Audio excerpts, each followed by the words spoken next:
কৃষ্ণ রাধে রাধে। আশা করি বন্ধু তোমরা সকলেই ভালো আছো। আমি আমার গোপাসনার পরিবার সকলেই ভালো আছি। আজকে হচ্ছে বৃহস্পতিবার, তা মা লক্ষ্মীর ঘট বসানো হয়েছে। সকালে মা লক্ষ্মীকে দর্শন করো আর অশেষ কৃপা লাভ করো। আর যারা এখন আমার চ্যানেলটাকে সাবস্ক্রাইব করেনি প্লিজ অবশ্যই সাবস্ক্রাইব করে দিও, পাশে থাকা বেল আইকনে ক্লিক করে দিও। আমি কোনো ভিডিও পোস্ট করলে তোমাদের কাছে সঙ্গে সঙ্গে নোটিফিকেশন পৌঁছে যাবে।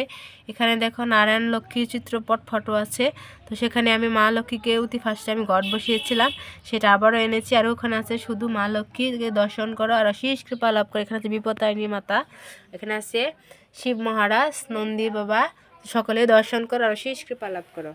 আর এখানে আছে আমাদের শিব মহারাজকে আলাদা একটা আসনে বসানো হয়েছে, তাকেও দর্শন করো। আর এখানে আছে আমাদের আরেকটা শিব মহারাজ, তো সেখানেও দর্শন করো। প্রথমে গুরু পরম্পরা দর্শন করো, আমি তো স্কলযোগ্য তোমরা সকলেই জানো।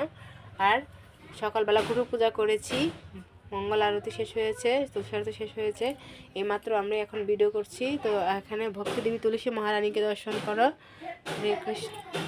এখানে আমাদের ব্রজগোপালকে দর্শন করো। ব্রজগোপাল ফুল হাতে নিয়ে বসে আছে সকলেই। এতদিন আপনারা দেখতে পেরেছিলেন যে আমাদের কাছে ফুল খুব কম ফুটেছে, কিন্তু ইদানিং এখন আবার ফুল ফুটেছে। তো ভগবানের চরণে একটি করে ফুল আবারও পড়েছে। তাই ভগবানের অশেষ কৃপা, সমস্ত ফুল ভগবানের চরণে যাবে দেখেই ফুটেছে। আর যারা তোমরা আমি বুঝি তোমরা সকলেই জানো সকালবেলা ভগবানকে সেবা দিতে হয়, প্রসাদ বুঝি, তো এটা তাদের বলতে হয় না। তো এখানে আছে মহাপ্রভু, যখন আমি মহাপ্রভুর যেখানে জন্মগ্রহণ করেছিল সেখানে আমি গিয়েছিলাম, তো সেখান থেকে চিত্রপটটা এনেছিলাম। এখানে আছে আমাদের শ্রী গণেশ, সরস্বতী দেবী। এখানে আমার গুরু বাবার স্বরূপ আমি প্রথমে দেখে তাকে মাটিতে আমার ছেলে বানিয়েছিল, তাকে দর্শন করো আর অশেষ কৃপা লাভ করো।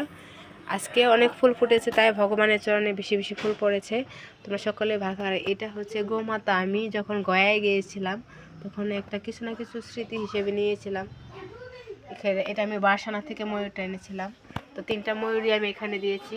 তো সকালে তোমরা আমার চ্যানেলটা বেশি বেশি করে সাবস্ক্রাইব করে দিও, পাশে থাকা বেল আইকনে ক্লিক করে দিও, বেশি বেশি তোমাদের বন্ধুদের সাথে শেয়ার করে দিও। আর 15 তারিখ থেকে পুরুষোত্তম মাস শুরু হচ্ছে, তোমরা সকলেই জানো কি জানো না আমি জানি, সেটা বলে দিচ্ছি। 15 তারিখ থেকে শুরু, এপ্রিল মাসের 17 তারিখে শেষ হবে। তো তোমরা সকলেই যারা আমিষ বুঝি, যদি পুরুষোত্তম মাস শুরু করতে চাও তাহলে নিরামিষ খেতে পারো। তাহলে ভগবানের পুরুষোত্তম মাস বলে, ভগবানের আরেকটা নাম হচ্ছে পুরুষোত্তম, তাই ভগবানের নাম এই মাসটা ভগবানের খুবই প্রিয়। 3 বছর 32 মাস পরে এসেছে। আর আমার ভক্তি জীবনেও শুরু হয়েছিল পুরুষোত্তম মাস থেকেই, তাই সেটাই পুরুষোত্তম মাস আবার এসেছে, তাই আমি খুব খুশি। এখানে চৈতন্য চৈতন্যমৃত আছে, ভগবদ গীতা যথাযথ আছে, ভাগবতম আছে। আর এখানে আমার জগন্নাথকে দর্শন করো আর অশেষ কৃপা লাভ করো। তো সকালে ভালো থাকবে, সুস্থ থাকবে, পারলে অপরকেও সাহায্য করবে। আর এখানে আমার গুরুদেবকে দর্শন করো, গুরুদেবের চরণ। আর এখানে তার গুরু মহারাজ, যার কাছ থেকে আমি দীক্ষা পেয়েছি, খুবই ইচ্ছে ছিল তার কাছে দীক্ষা পাওয়ার।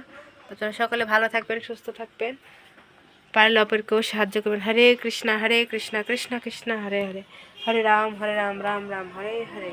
মহাপ্রসাদ কি জয়।